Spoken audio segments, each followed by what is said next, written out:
Entonces, quien quiera entender el fenómeno de López Obrador, váyase un poquito más atrás. Yo aquí traje algunos libros. Primero, pues obviamente el libro de él, ¿no? La salida 2018, donde cada 3 páginas él habla de que el neoliberalismo es el culpable de todos los males de México.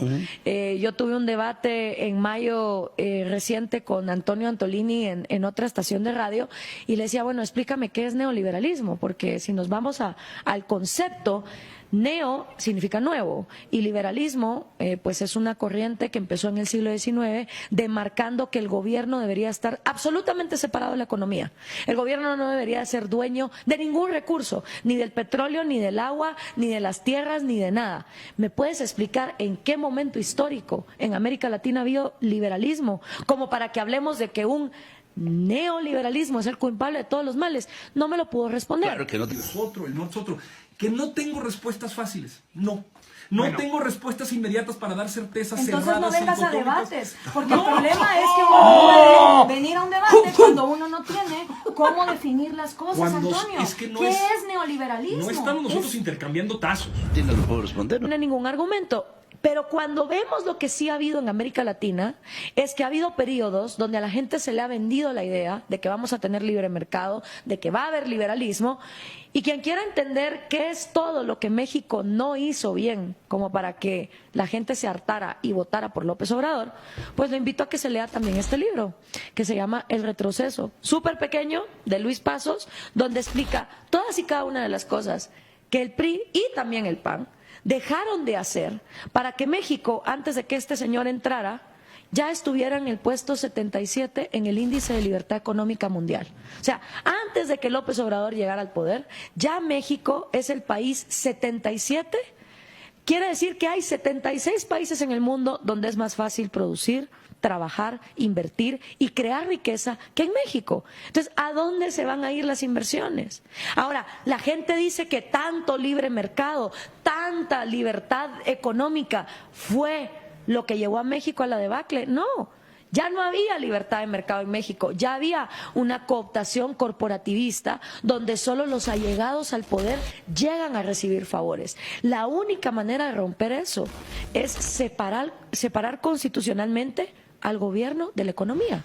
Pero cuando uno le vende a la gente la idea de que hay que separar al gobierno de la economía, te dicen que estás loco. Pero si el gobierno que está en funciones tiene cooptado al Congreso, pues entonces la posibilidad de que esto se separe es prácticamente nula. Imposible. Y aparte porque ni la izquierda ni la derecha en toda América Latina, por lo que yo he visto, está interesada en limitar el tamaño del gobierno a que sus funciones sean solo seguridad y justicia para garantizar los derechos individuales y dejar que la economía corra de una manera libre y que sean los propios individuos votando con su dinero los que decían a quién premian y a quién castigan. O sea, no hay mejor barómetro que el mercado en ese aspecto.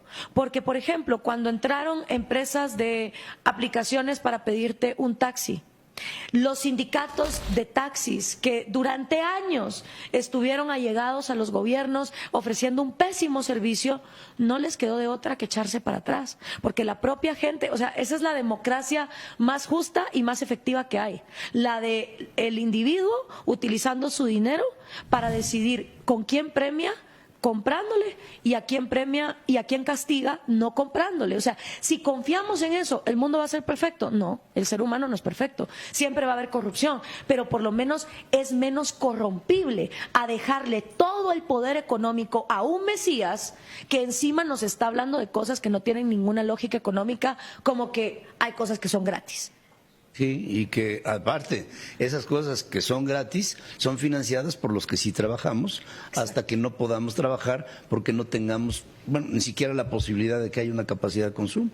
En Argentina, por ejemplo, sí, con el kirchnerismo se llegó al punto donde 20 millones de argentinos que no pagan un centavo de impuestos reciben algún tipo de subsidio, 20 millones de 8.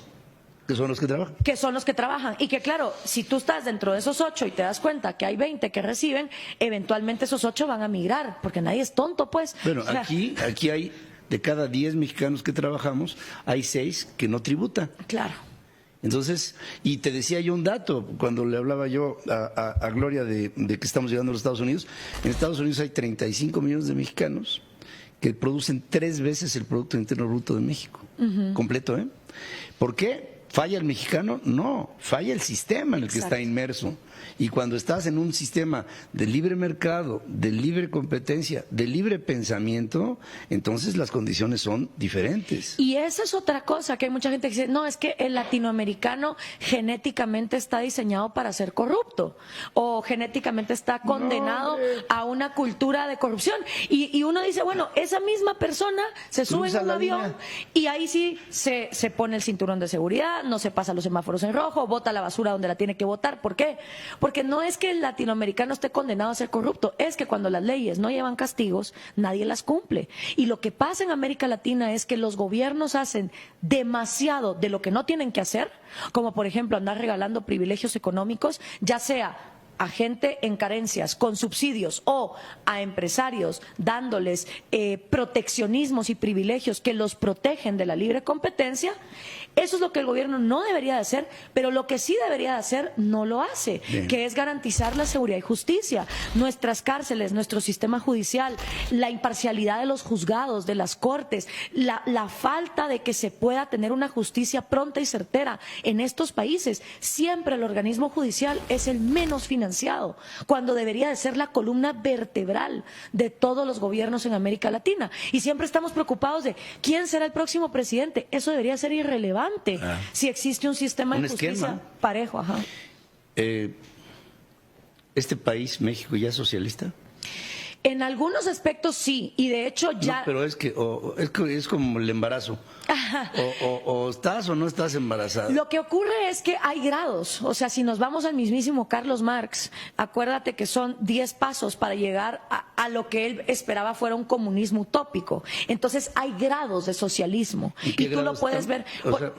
O sea, lo que te quiero decir, entonces, ya estamos en una escala en donde estamos avanzando en los grados para ser un país socialista.